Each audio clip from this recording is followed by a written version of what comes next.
Bom dia, seja bem-vindo, bem-vinda ao NE1. Eu agradeço a sua companhia. Vamos juntos até 1 da tarde com muita informação para você. Bora colocar o QR Code do nosso canal Globo no ar. É para você participar com a gente desta edição. Pode mandar comentários e sugestões de reportagem. Você faz o NE1 do seu jeito. Daqui a pouquinho o QR Code vai aparecer aí na nossa tela para você mandar aí os seus comentários, as suas sugestões. Tudo sempre muito bem-vindo por aqui. E um dos assuntos de hoje é a situação de alguns postes de energia elétrica na região metropolitana. É fácil encontrá-los nessa situação. Ferros expostos, outros inclinados. Quem passa a pé fica com medo. Tem equipe do calendário do NE1 em Jaboatão dos Guararapes, aqui na rua Manuel Botelho, na UR6. Um vazamento de água da tubulação da Compesa está encharcando o solo numa região de morros. Tá saindo água, até da tomada, ó, no banheiro, ó, pelas cerâmicas, ó. Instituto de Criminalística esteve hoje no prédio Príncipe de Vivar, no Espinheiro, para vistoriar a área onde uma marquise desabou na última segunda-feira. 2 pavimentos do prédio foram afetados e moradores ainda estão fora dos apartamentos. O NE1 traz também informações sobre a vacina contra a dengue. Famílias com crianças e adolescentes com idade entre 10 e 14 anos podem procurar os postos de saúde para se proteger contra a doença. Aqui no estúdio, uma conversa sobre as regras para as escolas atenderem alunos neurodivergentes. E nessa contagem regressiva para o carnaval, o Homem da Meia-Noite apresentou as novidades para o desfile deste ano. Então, simbora! O NE1 já está no ar. Agora são 11 horas e 50 minutos. Metade dos adultos pernambucanos terminou o ano de 2025 endividada. Os dados são do Serasa. As contas não pagas e a pressão financeira comprometem a saúde mental. E resolver essa situação é o sonho de muita gente, né? Existe um serviço para ajudar quem está precisando de ajuda para negociar aí as dívidas. Bruno Fontes tem todas as informações para a gente. Como é que funciona esse serviço, hein, Bruno? Bom dia para você. Oi, Mari, bom dia para você, bom dia para todo mundo. Eu estou aqui no Fórum Rodolfo Aureliano, no Tribunal de Justiça de Pernambuco.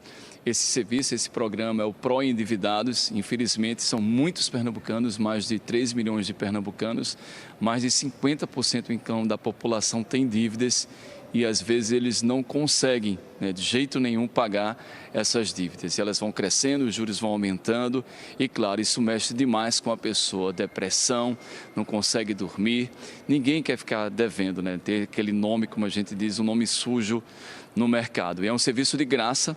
Eu estou aqui com o juiz José Alberto Freitas, ele é o coordenador do Núcleo de Conciliação do Tribunal de Justiça de Pernambuco. Ele estava me falando como isso é importante, porque à medida que a pessoa faz essa negociação, já tira então esse nome sujo, né, como eu falei, e também consegue pagar, fica tudo ok. Muito obrigado por estar aqui com a gente.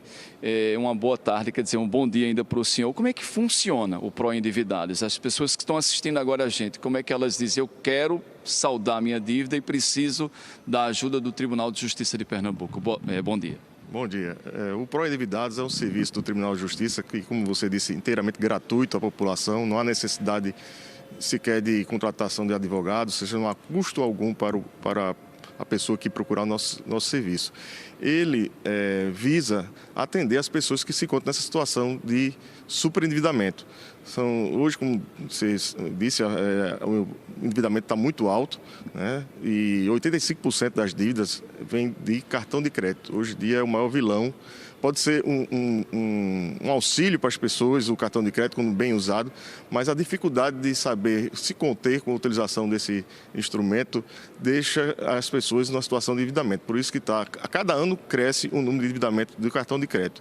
O Pró Endividados, ele ajuda nisso também. Ele não só faz a parte de conciliação, que se difere de outros serviços de conciliação do Tribunal de Justiça, porque no caso do Pró Endividados a gente não pega somente um credor, a gente pega todos os seus credores, trazem junto numa mesa de negociação, tenta ver qual é a possibilidade do devedor de pagar, quanto ele consegue dispor a cada mês sem poder abrir mão do seu mínimo existencial, ou seja, da sua sobrevivência e de sua família, e com isso renegocia essas dívidas e essa decisão vai ser através de uma sentença judicial. Ou seja, a partir do momento que há esse acordo, qualquer nome que tivesse no Serasa vai ter que ser retirado, a parte vai saber como pagar, não vai receber mais cobranças desses credores individualmente. Aqueles juros, ele para ali, né? Vai se calcular, vai calcular então a taxa, mas não vai ter mais essa variação. Não vai ter a variação, porque já vai ser definido no acordo quanto será o valor de cada parcela fixa. Pode até constar, se for um parcelamento mais alongado, um percentual de juros, mas ele garante que vai ser bem menor do que é hoje o custo de um cartão de crédito, que é os juros dos mais altos que nós temos no país. Bem interessante isso que o senhor falou. Nessa mesma mesa de negociação, vocês podem, por exemplo, trazer a Compesa, a Neoenergia, a operadora daquele cartão de crédito, todo mundo junto vai então negociar com essa pessoa que quer saldar essas dívidas. Exato, porque uma pessoa que está numa situação dessa de endividamento, ele não só tem um credor. Não adianta trazer na mesa apenas um dos seus credores. Não vai resolver o problema do devedor. Tem que trazer todos eles para poder ele ter essa situação resolvida. E mais, o Pró-Endividados não apenas ajuda nessa questão da conciliação, mas também ajuda você a reorganizar suas finanças, a saber como usar inteligentemente o seu cartão de crédito, como você lidar com suas dívidas. Eu agradeço demais ao senhor esse serviço que a gente sabe que é fundamental. E como ele bem disse, Maristela, depois disso tudo, existe assim, essa educação financeira. Esses profissionais do Tribunal de Justiça de Pernambuco, para que a pessoa aprenda realmente a utilizar um cartão de crédito. Esse atendimento é de graça, as pessoas podem ligar para esse telefone, faz o agendamento, não paga nada, ou então procura diretamente o Fórum Ali Tomás de Aquino e vai, porque lá é o núcleo de conciliação do Tribunal de Justiça de Pernambuco. Então, ele vai conseguir, com a ajuda do Tribunal de Justiça de Pernambuco, chamar esses credores, como ele falou, e eles vão conseguir chegar a um acordo, uma negociação, para que essa pessoa, de fato, consiga pagar essas dívidas. Eu volto com vocês. Resolve as pendências, né? Quita os débitos e ainda tem esse conhecimento, né, sobre planejamento, sobre como melhor trabalhar esse orçamento e não se endividar com o cartão de crédito, né? Bom demais, Bruno. Muito obrigada pelas informações. Seguimos pelo trânsito. Quero te mostrar como é que está a Avenida Norte, ali no bairro da Encruzilhada. Agora 11 horas e 55 minutos, quase meio-dia, né? A gente está seguindo aí já para a tarde, as pessoas seguindo para os seus compromissos.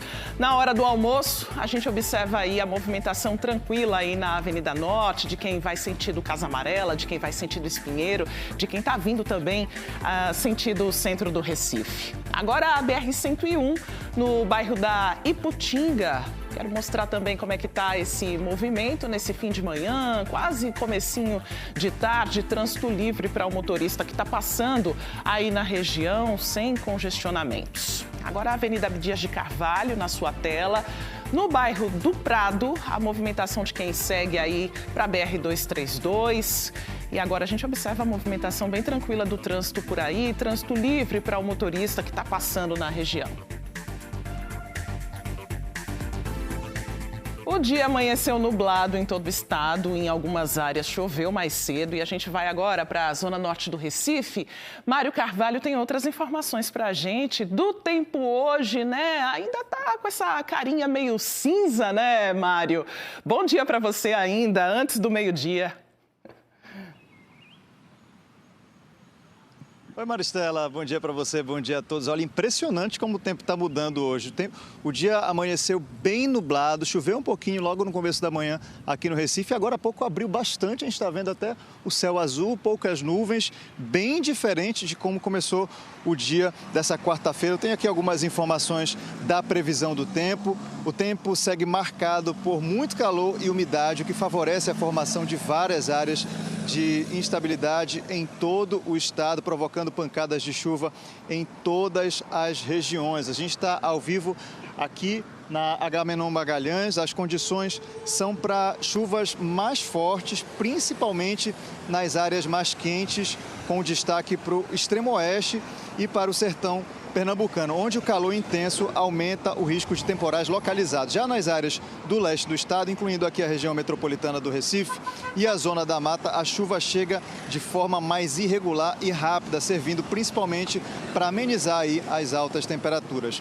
Essa condição de sol, calor e pancadas de chuva deve se manter ao longo dos próximos dias, especialmente durante o período da tarde, quando o aquecimento do dia atinge o pico. Portanto, a recomendação é ficar atento às mudanças rápidas no tempo e se hidratar bem por causa do calor. E realmente chama a atenção essa mudança que o dia começou nublado e agora já abrindo bastante. A gente está ao vivo aqui no bairro do Espinheiro, mostrando como é que está o céu por aqui.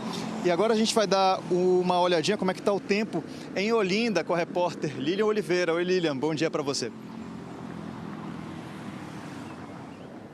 Oi, Mário, bom dia para você e para todo mundo que está assistindo o NE1. A gente fala ao vivo aqui da Estrada do Bom Sucesso, em Olinda. Quando a gente chegou aqui mais cedo, estava bem nublado, uma cara assim de que ia chover mesmo, mas agora o tempo já abriu. Nosso cinegrafista Elias Henrique vai mostrar para vocês aí. Agora o céu abriu por aqui, né? A gente tem algumas nuvens. Para o outro lado está mais cinza, está mais fechado.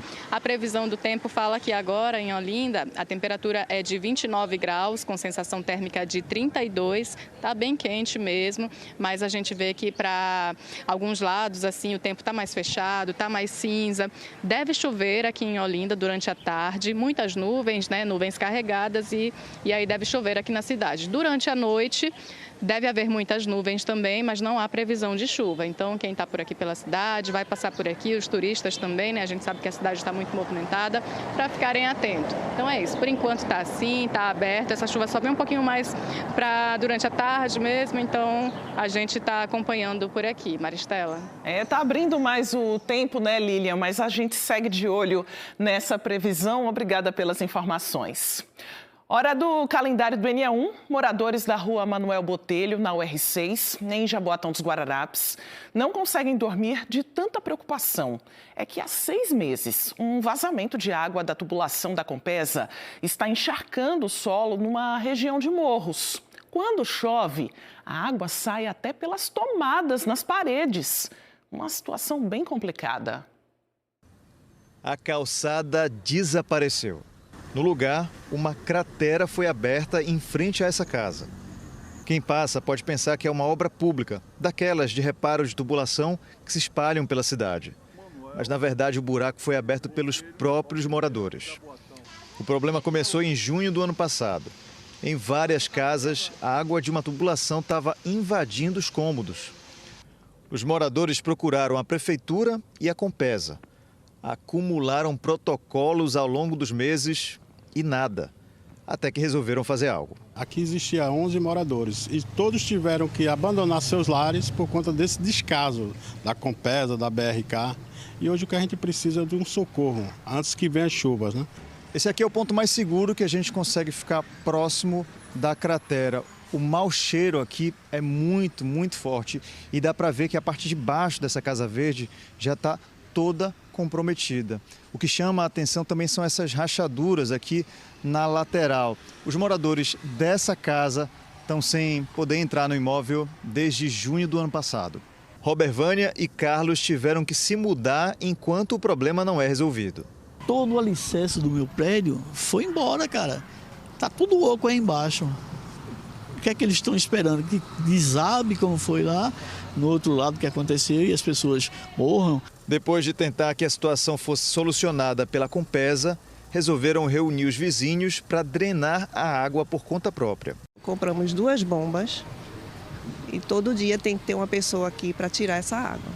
Essa pessoa vem, tira essa água todo santo dia e aí é um gasto diário que a gente tem. A gente precisa saber quanto tempo a gente vai esperar ainda, por quanto tempo a gente vai ficar com essa despesa e com esse transtorno aqui, que não é só para a gente aqui, é para a comunidade. Tem o pessoal da equipe técnica, vem engenharia, vem todo mundo, como fizeram em junho do ano passado, e a coisa não anda, cara. Os caras não concluem o serviço. O problema é na rua Manuel Botelho de Oliveira ou Rua 40, na UR6, em Jaboatão.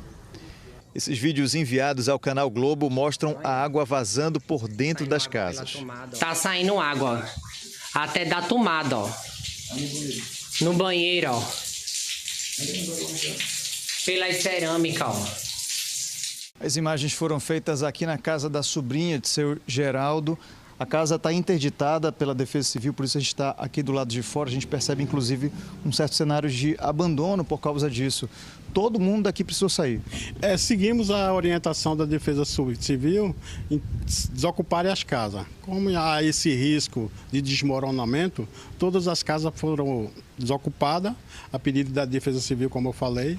E o que a gente pede é que, pelo menos, a Prefeitura nos dê uma resposta, a Compesa, a própria BRK, que hoje, no nosso ponto de vista, que somos leigos, não sabemos de quem é a responsabilidade. Mas, como vimos lá em cima, encontramos pedaço de manilha que é de responsabilidade da Compesa. E é isso que a gente pede, é que venham ajudar essa população. O pedido dos moradores é que a situação seja resolvida com urgência, antes do período de chuvas. No inverno, isso aí é 10 vezes mais. 10 vezes mais. Então, o risco de a casa cair é muito grande, entendeu? E além dessa casa aí, tem mais umas 11 casas lá embaixo. Então, o nosso medo, ali no meu patrimônio, que eu não quero perder, claro, né, que foi com muito suor que conquistei isso aí, é o pessoal também lá embaixo, que tem famílias lá embaixo também, muita gente, muitas casas também. Igual a mim, uma situação em que construiu sua casa com o maior sacrifício do mundo e agora perder assim, de repente, né? Não dá para ficar desse jeito, né? Imagina a água saindo até pelas tomadas dentro de casa. A Prefeitura de Jaboatão dos Guararapes diz que realizou vistorias técnicas e interditou alguns imóveis de forma preventiva, devido ao risco estrutural identificado.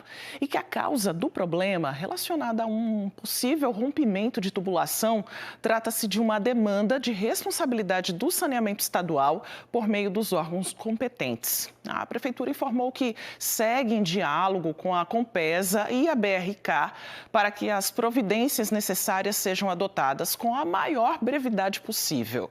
Procuramos a Compesa, que diz que não houve rompimento de tubulação no local e que a situação está relacionada principalmente à existência de ligações irregulares de drenagem e que não é de competência da empresa. Diz também que construções irregulares sobre a rede coletora de esgoto agravam o problema em período de chuva. A Compesa alegou ainda que as escavações no local feitas por moradores impossibilitam o acesso das equipes de manutenção para serviços de limpeza da rede. A Compesa disse ainda que está em contato com os órgãos municipais. Bom, sem prazo por parte da Compesa e da Prefeitura de Jaboatão, a gente vai marcar o nosso calendário. Ele já está aberto aqui para você no mês de março. Vamos marcar aqui o dia 17 de março, é uma terça-feira. A gente vai voltar lá para ver se os órgãos aí avançaram na solução dos problemas apresentados pela comunidade. Por enquanto, a gente segue com outras informações. É que um poste pegou fogo no bairro de Boa Viagem ontem à noite. Esses vídeos foram enviados por quem passava pela rua Padre Carapuceiro. As chamas atingiram também a fiação. A Neoenergia disse que o incêndio foi causado por um problema na rede interna de eletricidade de um supermercado. Por isso, a rede de distribuição de energia foi atingida. A companhia falou ainda que, assim que o supermercado fizer a manutenção do circuito interno, vai enviar uma equipe ao local para normalizar o fornecimento do estabelecimento. E a gente segue falando de postes, né? Que a situação de alguns aqui na região metropolitana preocupa quem anda a pé. Muitos estão inclinados e com ferros expostos. Não é difícil encontrar postes com a estrutura danificada. Rachaduras, concreto com fissuras, postes inclinados. A situação se repete em vários pontos da região metropolitana. Na PE15, em Olinda, na Avenida Cruz Cabugá, no bairro de Santo Amaro, no Recife. Em Boa Viagem, a corrosão é mais intensa por causa da proximidade do mar. Veja este exemplo na esquina da Avenida Domingos Ferreira, com a Tenente João Cícero. O engenheiro civil, Luiz Fernando Benhofer, explica que o poste só não caiu porque os fios estão sustentando a estrutura. Um perigo. Esse aqui tá seguro pela mão de Deus, né? Você não precisa ser engenheiro para saber que essa situação não está correta, que esse aço pode romper, esse aço que está envergado, segurando ele, pode romper a qualquer momento. E quando romper a qualquer momento, ele vai possivelmente tombar. Ele está seguro hoje, repito, apenas pelos cabos. Ele deveria segurar os cabos e os cabos estão segurando ele. É muito comum um poste receber ao longo da sua vida instalações que não eram previstas inicialmente, né? Se uma ponte acontece isso, foi dimensionada para passar X automóveis e hoje, 40 anos depois, passa Y, que é muito maior do que X, e aí o poste acontece a mesma coisa. E aí, principalmente, quando um poste tem uma carga de um lado maior do que outra, aí a coisa se agrava ainda mais. Porque ainda que um poste como esse que a gente acabou de filmar esteja completamente rompida a base, se a carga for similar de um lado e de outro, o cabo, não era a função dele, acaba segurando. Os pedestres têm medo. Muitos evitam passar perto. Evito tocar e passar perto. Como o alagamento aqui em Boa Viagem geralmente está no nível muito alto, fica difícil, com medo de passar. Já aconteceu alguns casos, até de passarinhos mesmo, caírem na água e morrer, eletrocutado. Eu vi que você estava varrendo aqui a calçada. Você tem medo quando se aproxima de um poste que está inclinado, que está com um processo de corrosão? Tem medo de se aproximar? Tenho medo, né? Saio de perto logo, né? Saio de perto, né? Que é perigoso, né? Aí é perigoso, né? A gente tá passando e de repente ele cai e termina acontecendo um acidente. E já teve acidente de poste cair em cima de uma pessoa. São dezenas de postes assim, sujos, escurecidos. Esta cor indica um processo de corrosão. Um alerta, principalmente para a turma da corrida. Algumas pessoas se apoiam neles para fazer o alongamento. Eu, quando me meto a fazer minha corrida, eu não arrisco. Eu prefiro tocar, né? Eu prefiro um outro apoio qualquer. Porque, assim, o concreto, ele não é um grande condutor de energia, mas ele também não é um isolante perfeito. Então, quando, em época de umidade, em época de chuva, ele transmite corrente. Não estou dizendo nem água escorrendo na face do poste, eu digo a própria porosidade dele já pode transmitir uma corrente, né? E outra, quando a armadura fica exposta por causa dessa corrosão que eu acabei de falar, que quebra o concreto, que expulsa o concreto, e aí você corre o risco até de tocar numa própria armadura que pode estar energizada. Então, não é um procedimento prudente, principalmente em época de chuva. O engenheiro lembra que a urina do cachorro também acelera a corrosão. Apesar de existir um cobrimento, o cobrimento é a capa de concreto que fica protegendo o aço. O concreto é poroso, ele por si só, por definição, ele é poroso. Porque tem umidade do solo, tem água de chuva que percola quando a chuva é grande, tem urina de cachorro, tem sujeira, é onde fica maior concentração de CO2. O cano de escape do carro, aqui onde a gente está, a 2 metros de altura, tem menos CO2 do que a 20 centímetros. E o CO2 também gera corrosão, ou seja, é uma série de coincidências que levam um alerta importante para poste. Luiz disse que para evitar acidentes graves, quedas ou descargas elétricas, muitos desses postes já deveriam ter sido substituídos. Existe uma série de sintomas, mas não tenha dúvida que a corrosão de armadura, principalmente num ambiente tão agressivo como o Recife, que é caracterizada por fissuras inicialmente e depois a exposição da armadura, essa capa de concreto, esse cobrimento de concreto, ele solta devido ao aumento da expansão do aço. É o grande problema, restrito a Recife ou qualquer outra zona agressiva. Paga os impostos justamente para que a gente tenha essa segurança, porque tudo que é mantido, tudo que tem uma melhoria contínua, consequentemente flui e fica bom para todo mundo. Nós procuramos a Neoenergia Pernambuco. A empresa disse que tinha conhecimento dessa situação há cerca de 10 dias e que o poste da Avenida Cruz Cabugá não corre risco de tombamento. Complementou que ele deve ser trocado até o fim da próxima semana. A Neoenergia informou que solicitações por causa de postes podem ser feitas pelo telefone 116. Já sobre os postes na Avenida Domingos Ferreira e na PE 15, a Neoenergia disse que eles são de redes de telecomunicações e que, nesses casos, a instalação e manutenção dos postes são de responsabilidade dessas empresas. Nós não conseguimos identificar a que empresas de telecomunicações os postes pertencem para poder pegar uma resposta sobre a situação deles. A seguir, edifício Príncipe de Vivar, no Recife, passa por perícia hoje, 3 dias após o desabamento de parte da marquise. E moradores seguem fora dos apartamentos. A gente vai falar aqui no estúdio com um especialista em educação sobre o papel das escolas no atendimento e desenvolvimento de crianças neurodivergentes. Existem direitos garantidos por lei. Agora, todos os municípios pernambucanos podem vacinar as crianças e adolescentes contra a dengue? A gente explica tudo para você. O NE1 vai para o intervalo com imagens da área central do Recife, céu com muitas nuvens aí na área central da cidade. Agora, 12h13, o NE1 volta rapidinho.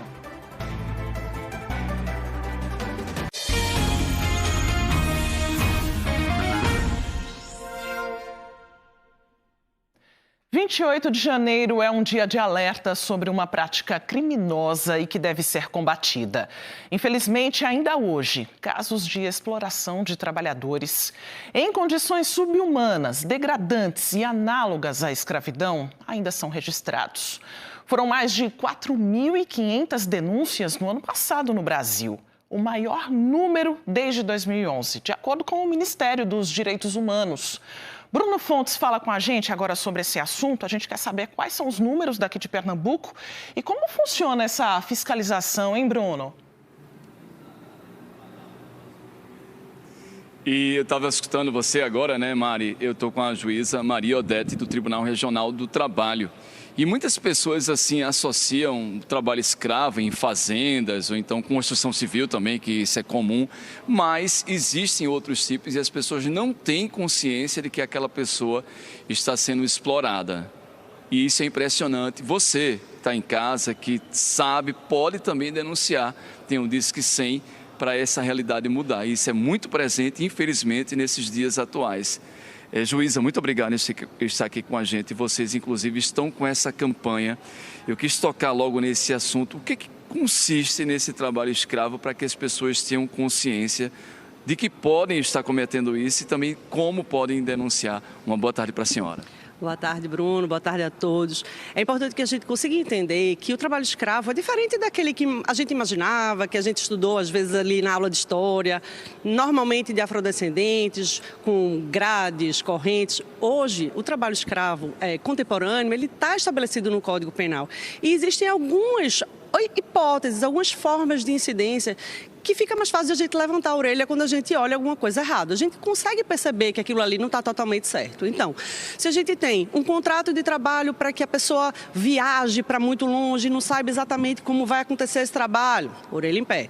Se a gente tem jornadas muito longas, condições muito ruins de trabalho, não tem onde comer, não tem onde beber água, não tem onde dormir, orelha em pé. A gente precisa começar a entender que a dignidade ela precisa ser conquistada todo dia por todo mundo. Que não adianta só uma instituição fazer ou uma pessoa fazer. A gente tem que estar junto nesse combate.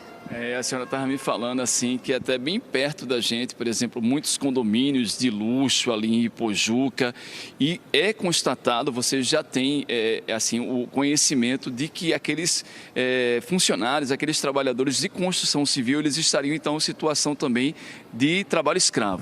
Exatamente. Em 2025, o Ministério Público do Trabalho, juntamente com o Ministério do Trabalho e Emprego, resgatou mais de 80 funcionários ou trabalhadores, que a gente nem pode dizer que são funcionários, porque nem tinha CLT, né? Trabalhadores de uma condição análoga à escravidão. Então, a gente tinha jornadas exaustivas, eles pernoitavam, eram trabalhadores que vinham do interior e que dormiam em alojamentos precários, indignos, que não tinham lugar onde comer, não tinham geladeira, não tinham um fogão para fazer a sua comida. Então, isso é preciso que a gente esteja atento. E assim, a senhora estava me contando que às vezes dentro da própria construção, né, aquele prédio começa a ser construído e eles são colocados ali como se aquilo fosse um alojamento. São colocados como se fosse um alojamento, muitas vezes não tem equipamento de proteção, muitas vezes não tem fiscalização dessa proteção, de como é que esse trabalho está sendo executado. Esses trabalhadores normalmente vêm de longe, normalmente são pessoas que têm na sua origem uma pobreza maior, uma situação que a gente chama na justiça de miséria, mas uma situação mais difícil, que a gente precisa trazer para cá e prestar atenção em como é que esse trabalho está sendo executado, para que todo mundo possa trabalhar dentro de uma sociedade que vive do trabalho, que é a nossa, mas que esse trabalho seja feito de forma digna. Ainda há relatos, vocês também recebem denúncias de que nessas casas existem essas meninas, às vezes elas até vêm com 14, 15, 16 anos e passam a ser empregadas domésticas e não saem daquelas casas. Infelizmente, sim. A gente tem o trabalho escravo doméstico que tem ganhado cada vez mais publicidade, né? Mais informação sobre isso. Muitas vezes são meninas que são tidas como filhas de criação, às vezes, né? Que chegam tão novas para cuidar de pessoas que são da mesma idade, às vezes. Então, que não recebem salário, que não conseguem estudar porque trabalham desde 5 horas da manhã até 6 horas da noite, quando eventualmente precisariam ir para a escola, mas não conseguem ir para a escola porque estão cansadas. É como se trocasse trabalho por comida, mas trabalho não se troca por comida. Trabalho se troca por salário, por condições dignas, para que a partir daí essa trabalhadora, quando em idade para trabalhar, porque criança não trabalha, né? A gente está juntando aí trabalho infantil e trabalho escravo, que é ainda pior. Quando em trabalho para trabalhar, ela possa fazer de maneira correta. Como é que a pessoa sabe logo, por exemplo, se ela não tem essa carteira assinada? Se o patrão exige um pagamento, vamos dizer, de um alimento, de uma água, isso é trabalho escravo? Isso é quando a gente precisa levantar a orelha, como a gente estava falando lá no começo. Veja, todo trabalhador, toda trabalhadora tem direito a ter salário mínimo, tem direito a ter, se dentro de uma relação de emprego, a carteira de trabalho assinada, não paga pela água que toma, não come, não paga pela comida que come. Lógico que se ela quiser uma coisa diferente, ela tem a liberdade de sair de casa para comprar algo que queira, para viajar, para voltar para cá, para voltar para casa, pessoal. Então, é necessário que a gente consiga entender como é que isso acontece dentro das casas. E aí, como é mais difícil, porque a gente está dentro da casa de alguém, claro que quem está ao lado precisa olhar com mais cuidado. Muito obrigado, a gente tem que combater mesmo isso. Maria Odete, do Tribunal Regional do Trabalho, juíza. Gente, muito fácil, Disque 100, liga se você conhece, se está perto de você, se você viu então uma situação como essa, por exemplo, nesses condomínios que estão sendo construídos, um exemplo, mas ajuda também a combater essa prática que é tão antiga e ainda existe nesses dias atuais. Maricela. E a gente combate denunciando, né? Muito obrigada pelas informações, Bruno. Início de ano letivo, algumas escolas da rede particular já retomaram as aulas e a escola tem um papel fundamental no desenvolvimento das crianças típicas ou atípicas. No caso das neurodivergentes, existem direitos garantidos por lei. Felipe Gustavo está por aqui? Ele é pedagogo, seja muito bem-vindo, boa tarde. Pode sentar, por favor, para a gente bater um papo sobre este assunto, para a gente saber, né, o que os pais de crianças atípicas podem e devem cobrar das escolas. Pois é, um tema muito relevante e muito atual na nossa sociedade, né? Nós tivemos agora, em outubro de 2025, a aprovação da nova lei da inclusão, e essa lei federal, ela garante que todas as crianças, inclusive as neurodivergentes, elas devem ser matriculadas na escola.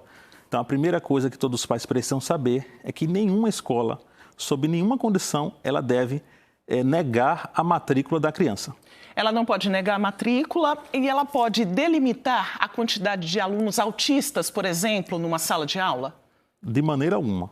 Isso não é possível, né? A lei prevê que a escola ela deve se adaptar às necessidades do aluno e não o contrário, né? Então, assim, se uma sala, por exemplo, tiver diversas crianças neuroatípicas, com necessidades diversas, a escola precisa rever as suas práticas pedagógicas, se adaptar de maneira a incluir efetivamente, para não ocorrer o que eu costumo chamar de pseudo-inclusão. Eu falo isso muito aos meus alunos na Unasal.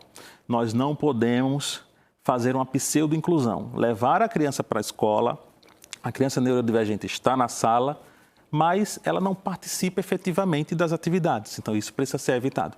Até porque todas as crianças, elas têm as suas particularidades, né? De repente, ela pode ter uma deficiência intelectual associada, ela precisa ter uma adaptação ali do material didático.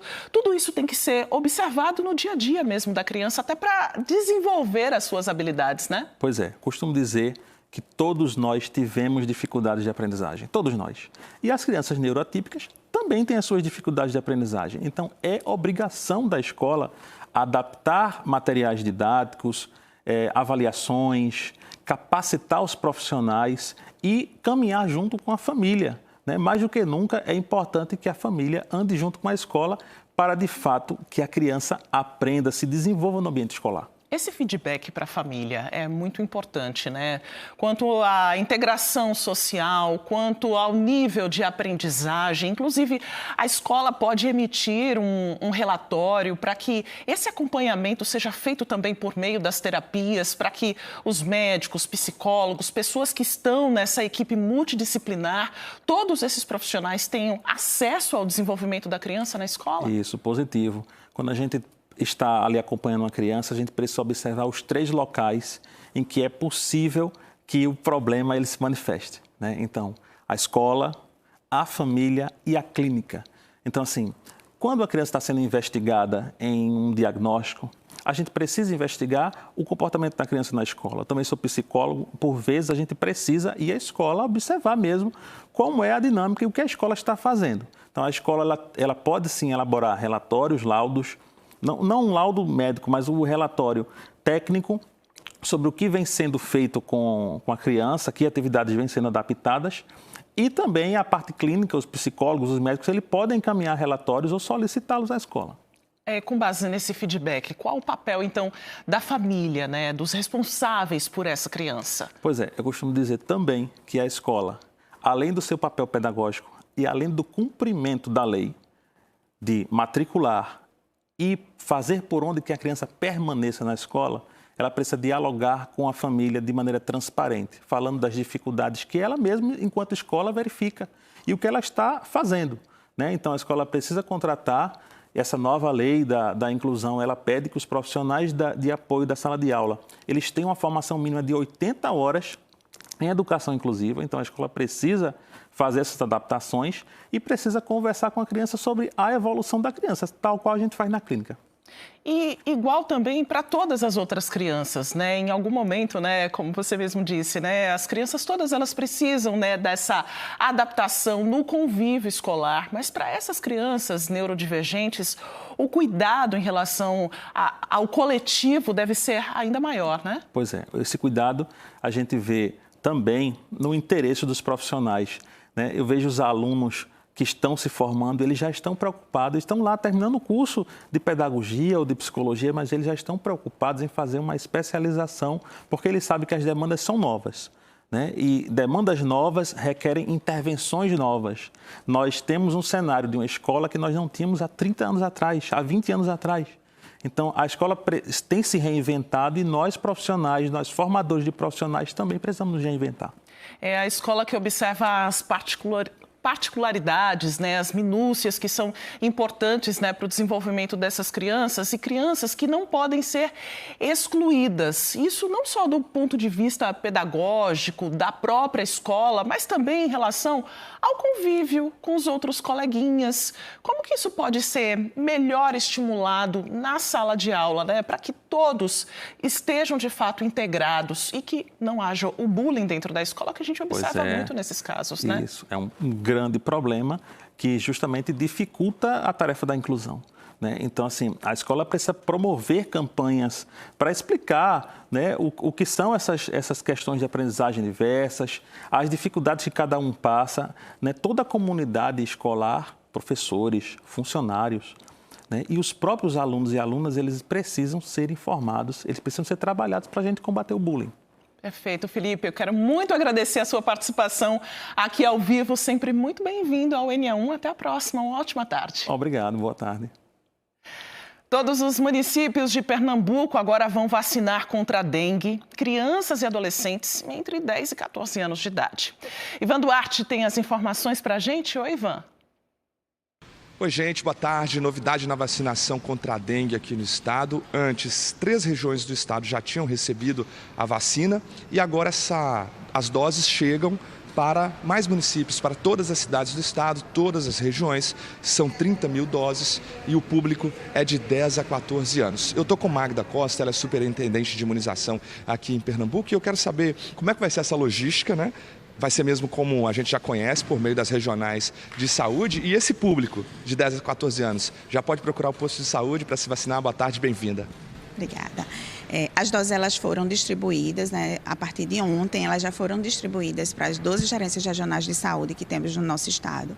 E elas serão distribuídas aos municípios e a população deve buscar os canais oficiais dos municípios para obter informações de quando essa vacinação ela vai iniciar. Então, busca a unidade de saúde mais próxima com o cartão do SUS, CPF e as informações de todos os seus adolescentes para receber a vacinação.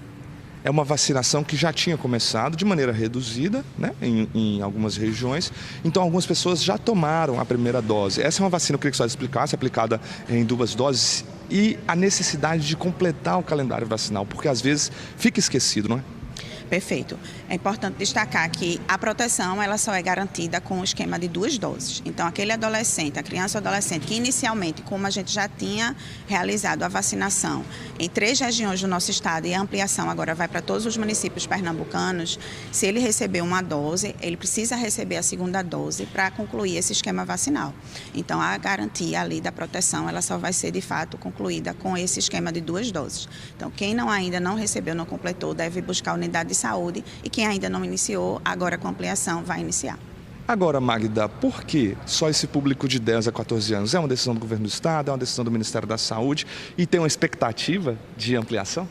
Essa recomendação foi dada, né? Toda a política ela é formulada pelo Ministério da Saúde. Então, um critério foi criado epidemiologicamente. A gente tem aí uma circulação de 4 sorotipos, né? Que a vacina ela protege e que a doença pode vir com agravamento, principalmente no sorotipo 3, o DENV3, presente na vacina. Então, a gente precisa garantir a proteção dessas crianças e adolescentes. Então, a gente vê que há anos não circulava esse sorotipo e voltou a circular. Então, essas crianças elas estão vulneráveis e a gente garante a proteção com a vacinação. Tá certo, obrigado pela participação aqui com a gente. Vou voltar com você aí no estúdio, Maristela, mas fazendo sempre aquele alerta, né? A gente está em período de chuva, ela vem, volta. É um momento em que, se tiver ali um recipiente disponível, a água pode ficar parada e o Aedes aegypti acabar aparecendo e se desenvolver ali. Então, a vacina é super importante. Se houver um incidente, a pessoa for picada pelo Aedes aegypti, ela não vai desenvolver as formas graves da dengue, mas se ela se prevenir, cuidar direitinho e não ser picada pelo mosquito da dengue, aí é melhor ainda, né? Com você aí no estúdio. A gente segue agora com informações sobre parte da estrutura de um prédio que desabou no bairro do Espinheiro na segunda-feira. Especialistas fizeram uma nova vistoria hoje. Mário Carvalho está por lá. Tem alguma previsão para o prédio ser liberado para que os moradores voltem para os apartamentos, Mário? Maristela, ainda não há uma previsão, viu? O cenário aqui continua o mesmo do dia do desabamento. Tudo interditado por aqui, ninguém entra no prédio, a não ser quem for autorizado para fazer aqui as fiscalizações, as perícias. O cenário impressionante desse desabamento da marquise que foi na segunda-feira, dia 26. O edifício tem 18 andares, foi interditado pela Defesa Civil, continua interditado. Os moradores precisaram no dia deixar às pressas os apartamentos. Segundo o Conselho Regional de Engenharia e Agronomia, o CREA, o prédio só vai ser liberado após a conclusão de um laudo técnico que vai avaliar não apenas a laje que desabou, mas toda a estrutura desse prédio. Essa análise precisa ser feita por um engenheiro calculista contratado pelo condomínio, que também vai registrar uma anotação de responsabilidade técnica para a realização das obras de recuperação. Ainda não há prazo para a conclusão desse laudo, nem previsão para o retorno das famílias aqui aos apartamentos. De acordo com o CREA, ainda não é possível determinar a causa do acidente e o documento técnico vai indicar quais serão os procedimentos a serem adotados, incluindo aí a definição da empresa responsável pelas obras e as medidas necessárias para garantir a segurança dessa estrutura toda. O prédio fica aqui na rua Nicarágua, que liga a Rua da Hora à Avenida Agamenon Magalhães. Moradores relataram que no dia, na manhã do acidente, um engenheiro esteve aqui no local após a identificação de uma fissura na marquise e que o escoramento da área já havia sido decidido, mas o desabamento ocorreu antes da execução do serviço. No momento do acidente, cerca de 38 pessoas estavam aqui no prédio e foram retiradas pelo Corpo de Bombeiros com o apoio da Polícia Militar, da Defesa Civil e de cães farejadores. Felizmente não houve registro de ninguém ferido. Em nota, o Corpo de Bombeiros informou que a Polícia Civil investiga o caso por meio da Delegacia do Espinheiro e que as diligências já foram iniciadas. Até o momento, o cenário que vocês veem aqui é esse aqui, o desabamento dessa marquise aqui no bairro do Espinheiro. Extremamente impressionante aqui esse cenário. Mais cedo foi realizada uma perícia aqui no local, como vocês vão ver agora na reportagem. A Defesa Civil do Recife mandou 2 engenheiros e uma assistente social. Quem responde pela perícia é o Instituto de Criminalística, que trouxe um engenheiro especialista e um agente. Um drone seria usado para fazer as imagens aéreas, mas com a chuva o equipamento não subiu. Parte da marquise do edifício Príncipe de Vivar desabou no fim da manhã de segunda-feira. Sobre a estrutura que desmoronou, tinha a área de convivência e um jardim com palmeiras. O prédio tem 18 apartamentos, 1 por andar. 38 moradores estavam em casa no momento da queda. Ninguém se feriu. Eles foram retirados por bombeiros militares pela escada através da saída de serviços. O desabamento atingiu o pavimento da garagem, mas na parte da frente, a que caiu, não havia mais nenhum carro, porque tinha sido identificada uma fissura. Os moradores disseram que estavam contratando uma empresa para cuidar da reforma quando tudo aconteceu. A portaria ficou totalmente destruída. Seu Davi conta que a sorte foi ele ter ouvido estalos. Começou a estralar, aí eu percebi que podia ser o teto. Aí começou a cair os pauzinhos na minha cabeça. Quando caiu os pauzinhos, caiu um pedaço daqui, foi o primeiro. Quando eu abri o portão, corri, veio tudo de uma vez. Foi muito ligeiro. Já fez muita oração, agradeceu muito a Deus. Com certeza. Eu só acredito quando acontece com a pessoa. Foi seu Davi quem abriu o prédio para a equipe de perícia. Os peritos circularam pelo térreo e pelo que restou da marquise caída. Fizeram anotações, tiraram fotos. O trabalho durou 1 hora. Do lado de fora, eles conversaram com o representante dos moradores, que não quis gravar entrevista. O condomínio contratou um engenheiro calculista para fazer uma vistoria aqui ontem. É também do condomínio a responsabilidade de remoção dos escombros. Solicitei os projetos que o síndico me enviou, obviamente vou analisar isso a posteriori, não foi fruto de análise agora. A gente conseguiu constatar alguns pontos de oxidação, ainda vou avaliar de fato minuciosamente quando a gente for laudar, mas conseguimos ver sim oxidação. O que teoricamente é normal pelo tempo, mas deveria ter manutenção, né? O que me passaram é que o prédio tem cerca de 40 anos, certo? Também me chamou a atenção, aí eu vou ver se consta no projeto, a parte da jardinagem com a camada de solo relativamente espessa e com plantas de um porte até maior. Caso isso não esteja concebido no projeto, isso gera uma sobrecarga elevada, que pode prejudicar o funcionamento do elemento estrutural aqui analisado. Vocês vão poder voltar para o prédio? Olha, o prédio em si não tem manifestações patológicas graves, certo? Foi algo pontual aqui na frente, certo? Acredito eu, isso aí é mais com a Defesa Civil, que tem o poder de interditar, certo? Mas acredito eu que após a remoção desses escombros, eles podem montar sim um plano, nem que seja gradual, de retorno. Eu estou agora aqui com o Leonardo Coimbra, que é assessor executivo do CREA Pernambuco, engenheiro civil. Eu queria que o senhor falasse para a gente como é que acontecem as fiscalizações do CREA, principalmente em reformas, né, de prédios antigos, prédios novos. Boa tarde, obrigado pela presença aqui. Boa tarde. De forma geral, o CREA tem a missão aí, né, de fiscalizar a atividade profissional. Então, a gente sempre tem o cuidado de nas fiscalizações, entender se estão sendo atendidos os requisitos legais, se existe um responsável técnico, se ali há uma ART, se a documentação está toda adequada ao regramento. E garantindo que naquelas edificações, naquelas reformas, naqueles serviços de engenharia, há sempre o olhar técnico de um engenheiro, né, que está ali lastreando a atividade. A gente sabe que estão acontecendo perícias, estão investigando o que aconteceu aqui, mas o que o CREA já sabe de fato do que aconteceu? Quais são as informações em relação a esse acidente aqui?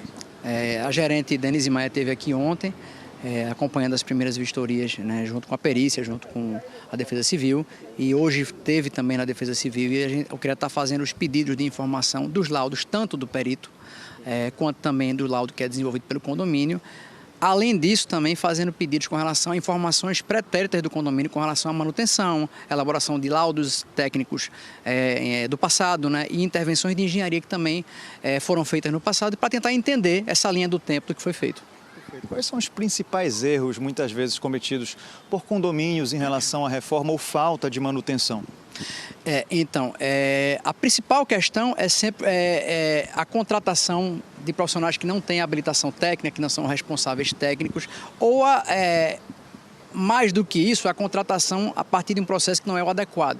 Para se fazer uma reforma, para se fazer uma intervenção de manutenção, existem etapas que passam pelo entendimento, pelo laudo técnico, pela elaboração do escopo das atividades, que também será contratado para que uma empresa de engenharia habilitada para tanto faça essa intervenção de forma adequada e seguindo as normas técnicas também. Quando isso não é feito a partir de alguém que não é habilitado, isso naturalmente não vai atender os preceitos técnicos. Eu vou pedir para o Everaldo Silva mostrar um pouquinho mais de perto aqui essa parte onde tem essas palmeiras caídas. Elas estavam nessa marquise que caiu aqui. É claro que a gente ainda não sabe o que causou, mas chama a atenção o fato de ter essa jardineira em cima dessa marquise, com certeza, né?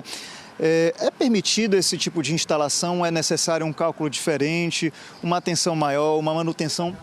Quando tem esse tipo de instalação em uma marquise, por exemplo? Essa é excelente pergunta, né? É sim permitido. A premissa de projeto estando atendida, ou seja, os projetos tendo sido concebidos para receber essa jardineira, com as soluções de estrutura adequadas, com as premissas de projeto, com a impermeabilização adequada e com as manutenções que se seguirão ao longo da vida para garantir essa vida útil, e aqui eu estou falando, claro, em tese, né, no caso mais geral, não para esse caso específico, elas são não apenas permitidas, como são o dia a dia de muitos prédios. Então, sim, é muito usual a gente encontrar em Recife. Só para a gente encerrar, a gente sabe que ainda não foi identificado o problema nem os responsáveis, né? Mas quando forem identificados os responsáveis, o responsável, quais são os controles legais em relação a esse acidente?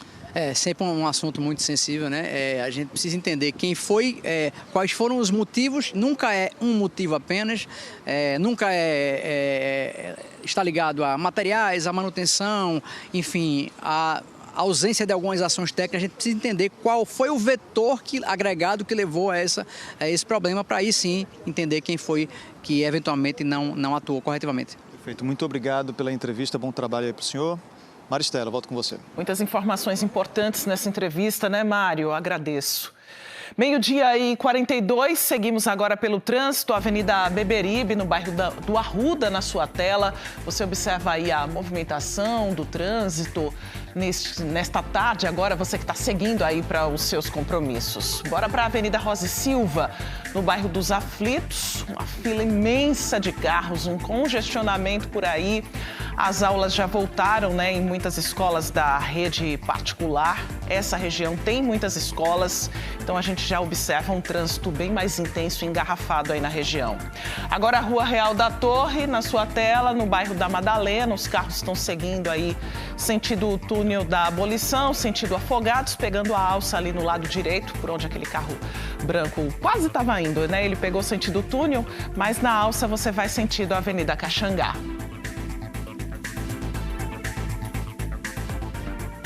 Vamos falar agora de diversidade. Estamos na Semana da Visibilidade Trans. E ontem nós iniciamos uma série de depoimentos de pessoas da comunidade LGBT sobre respeito, representatividade e orgulho de ser quem é. A cada dia, a gente traz a fala de uma pessoa que representa uma das letras da sigla LGBT.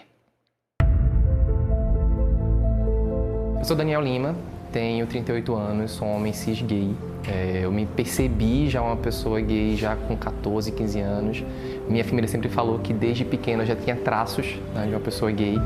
E aí, quando eu completo 16 e começo a trabalhar oficialmente, carteira assinada, tudo certinho, primeiro emprego, eu começo a admitir, de fato, que eu não sou uma pessoa hétero. Daí até você se perceber, demora um pouco, até pela questão da segurança. E aí eu tenho o privilégio muito grande da minha família ter me acolhido desde o primeiro momento. Eu me assumi oficialmente para a família com 18 anos, esperei a maioridade mesmo já trabalhando oficialmente e sendo independente financeiramente. Comecei a trabalhar já cedo, tive também o privilégio de, na maioria dos lugares, não ter sofrido violência, mas sofri em alguns. Já cheguei a ouvir de diretora de RH que não promove ele porque ele é assim, né? Assim como. E você não percebe isso naquele primeiro momento. Hoje, por exemplo, já com 38, já com a carreira mais consolidada, eu consigo ter não somente o privilégio, mas o cuidado de tentar estar em lugares que eu sou bem aceito e não ocultar isso. No meu próprio LinkedIn, por exemplo, eu uso a bandeira LGBT para afirmar, eu sou uma pessoa gay, eu não vou trabalhar ou estar em lugares que eu não sou aceito como eu sou. A gente não se torna gay, a gente se descobre porque a gente sempre foi. Mas existe uma pressão de sociedade para você não ser aquilo que você realmente é. Para mim, ser gay é ser livre. É ser livre de amarras, né, de não ocultar quem eu de fato sou. De viver uma vida do jeito que eu acredito que seja. Quando a gente consegue isso, acho que é uma vida plena. A gente exibiu no início dessa edição uma entrevista sobre o programa Pró-Endividados do Tribunal de Justiça de Pernambuco. Muitas pessoas pediram um telefone para contato, então a gente reforça aqui. 3182-0888, está aparecendo na nossa tela, vou falar mais uma vez, 3182-0888. E logo mais, no Jornal Hoje, você vai ver como fica a situação de quem precisa de algum serviço do INSS. Até o domingo, as agências vão ficar fechadas para o público. Roberto Kovalik chega agora com esse e outros destaques. Oi, Kovalik.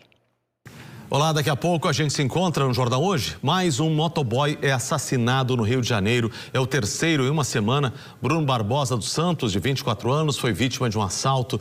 Os motoboys do Rio já fizeram um protesto para denunciar a sequência de crimes contra motociclistas que trabalham com entregas. E olha só esta imagem. Uma cidade italiana está à beira de um precipício.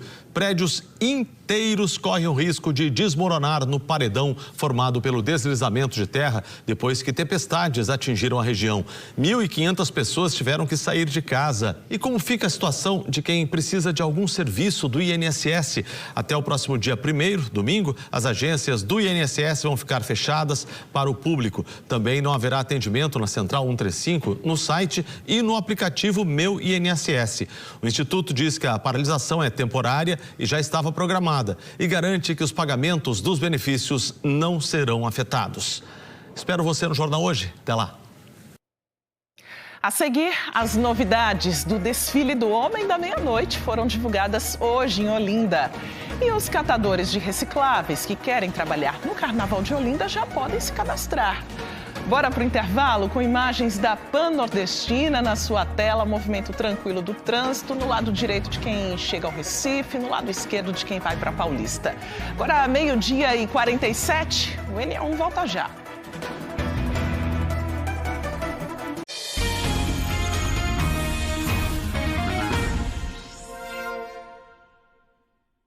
Meio-dia e 50, o NE1 está de volta falando sobre o Calunga mais amado do Brasil. É o Homem da Meia-Noite que há 94 anos arrasta milhares de foliões pelas ladeiras de Olinda no sábado de carnaval. Os detalhes do tradicional desfile foram divulgados na sede do clube, no Largo do Bom Sucesso. Quem conta tudo pra gente é Lília Oliveira. Conta, Lília.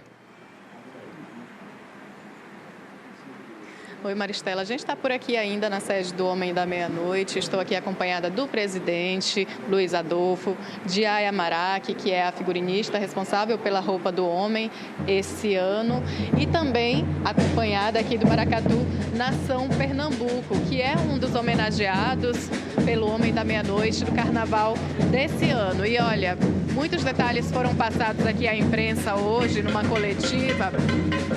E aí a gente queria mostrar para vocês um pouquinho dessa festa que teve também. Deu para a gente perceber um pouco como é que vai ser esse desfile desse ano. Luiz, conta pra gente. A roupa do Homem da Meia-Noite vai ser entregue no dia 2, que é o dia do aniversário dele, né? Vai ser uma festa cheia de simbolismo, de emoção. Boa tarde. Boa tarde a todos. não poderia ser diferente, né? O Homem da Meia-Noite, com a sua força, vai falar mais uma vez para o seu povo, vai trazer emoção.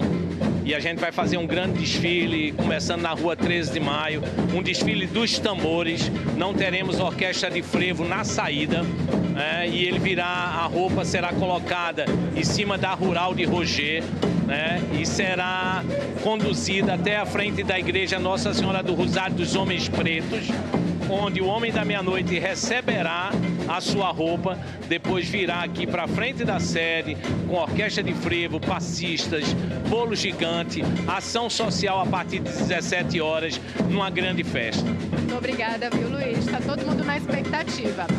Vou falar com a Aya Marac, que é a figurinista responsável pela roupa esse ano, e aqui a gente já tem a cartola, que já foi revelada, e ela tem muitos detalhes. Olha, essa parte aqui que remete a uma alfaia, essa parte aqui de cima, tem essas amarrações aqui que a Aya vai poder explicar melhor pra gente, alguns desses detalhes que a gente pode ver na cartola. Aya, boa tarde. Boa tarde a todos. E como ela falou, bem falou, todos os detalhes da cartola têm uma grande simbologia. Essas amarrações que a alfaia tem, que eu coloquei com palha da costa, com a palha africana, ela traz uma simbologia da proteção. Essa trança acentua essa proteção. Os búzios acrescentam ainda mais essa proteção. As baquetas em repouso mostra o silenciamento desse povo ancestral que não foi ouvido o seu grito, sua fala. Então toda a roupa, todo o figurino tem uma grande representatividade. Uma representatividade muito forte, né, Aya? Muito obrigada por compartilhar alguns detalhes com a gente. Essas amarrações, como a Aya falou, foram feitas em palha africana. Tem também ali os búzios, tem o espelho de Iemanjá, né, representando, já que o Calunga é filho de Iemanjá, nascido em 2 de fevereiro, né, no dia da festa. Mestre Bernardo Bernardes, diretor-presidente do Maracatu Nação Pernambuco. Fala um pouquinho desse sentimento de ser homenageado. Boa tarde. Boa tarde. Para a gente é um sentimento de muita alegria, né? Eu estou representando os maracatus de Pernambuco, de Olinda, sobretudo a ancestralidade aqui conosco, né, desde o início do desfile da causa maior desse momento. Um sentimento de muita emoção mesmo, né? Muito obrigada, mestre. Aqui vocês estão vendo aí o Maracatu Nação Pernambuco. É um dos homenageados pelo Homem da Meia-Noite. Serão homenageados também Siba, Marcel Salu, Mãe Beth de Oxum e o grupo Bongar. Então esses detalhes foram passados hoje. Mais cedo tinha muita gente, representantes aqui de 10 maracatus. A festa foi bem bonita, o Homem da Meia-Noite foi erguido, ele saiu aqui da Estrada do Bom Sucesso, ficou cheio aqui na frente. Então deu para sentir um pouquinho de como vai ser a festa desse ano, carregada de simbolismo, de fé, de emoção e de muita alegria. Essa festa bem bonita que a gente sabe que é o desfile do Homem da Meia-Noite no sábado de Carnaval. Maristela. Isso, Lilian, estamos todos daqui na expectativa, né? Os catadores de recicláveis que quiserem trabalhar em Olinda durante o Carnaval precisam se cadastrar na Secretaria de Meio Ambiente e Planejamento Urbano. Você acompanha imagens agora feitas hoje cedo por Ezequiel Quirino. Logo cedo já tinha gente por lá para garantir uma vaga. A gente reforça o endereço. Estrada do Bom Sucesso, no bairro de Bom Sucesso, no sítio histórico da cidade. O cadastramento começou hoje e segue até a terça-feira de Carnaval, das 9 da manhã à 1 da tarde. É preciso apresentar o RG, CPF e comprovante de residência. Quem não estiver cadastrado será impedido de trabalhar nas ruas recolhendo o lixo reciclável. E a gente continua falando sobre Carnaval porque cerca de 30 grupos de passistas daqui de Pernambuco e também de outros estados realizaram um encontro ontem à noite no bairro do Recife. Teve frevo no pé para participar do ensaio da agremiação Boi Marinho. Luna Markman acompanhou a folia. Olá!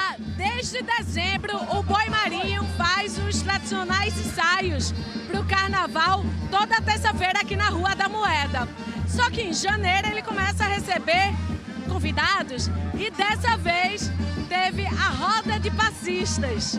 E aí, a expectativa era juntar mais de 200 passistas de todo o estado, viu? Ferreirinha, que desde os 13 anos de idade dança frevo, é um patrimônio nosso aqui, do ritmo da dança. Você que foi o arregimentador, foi você que articulou a vinda desse pessoal e quis trazer gente, não só da região metropolitana, que tem gente de Olinda aqui, mas também do interior do estado, Ferreirinha. Claro, é um agradecimento total, estou cheio de felicidade. Temos gente de Caruaru, tem gente de Bezerros, tem gente de Serra Talhada, tem gente de Alagoas, tem gente de Paraíba e a região metropolitana está cheio. São 30 e poucos grupos, com 209 passistas catalogados, mas já chegou mais. E isso é uma felicidade. Agora deixa eu passar aqui para conversar com o criador dessa brincadeira, porque tem roda de capoeira, de break.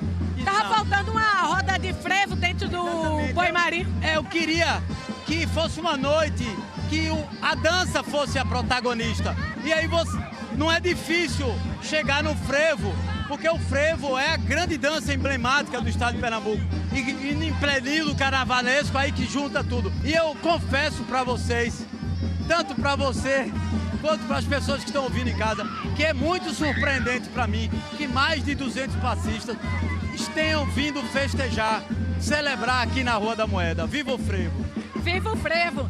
Agora vamos falar com o passista para saber qual é essa sensação de sair da sua cidade para dançar, para cravar assinatura aqui no asfalto da Rua da Moeda. O Bruno, ele é da companhia Papanguarte de Bezerros, não é, Bruno? Isso mesmo. É um prazer estar por aqui, uma realização enorme. E que linda essa cultura, né? Agora Bezerros é conhecido como a terra do Papangu e eu soube que o Papangu tem um passo também. Mostra pra gente, Bruno. Assim, ó, vou mostrar agora.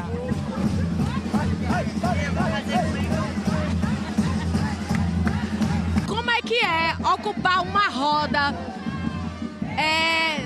do jeito que você é, do jeito que você sabe e pode frevar? Então, o frevo ele é para todos. Nós temos um grupo com 8 cadeirantes, que é o frevo sobre roda. E onde tem frevo a gente tá lá, porque o frevo é para todos. É para todos, muito bem. Tá animada pro carnaval? Hoje foi só um ensaio, hein? Ah, a gente começou desde a semana passada. Muito obrigada, querida. Voltamos ao estúdio. Bonito demais, né? Agradeço a sua companhia e participação no NE1 de hoje, que volta amanhã. Claro, você pode rever e compartilhar as nossas reportagens a qualquer hora no Globoplay. Uma ótima tarde para você. Me despeço hoje, olha, com as imagens da área central do Recife, a chuva chegando por aí. Bom almoço para você. Fique agora com o Globo Esporte.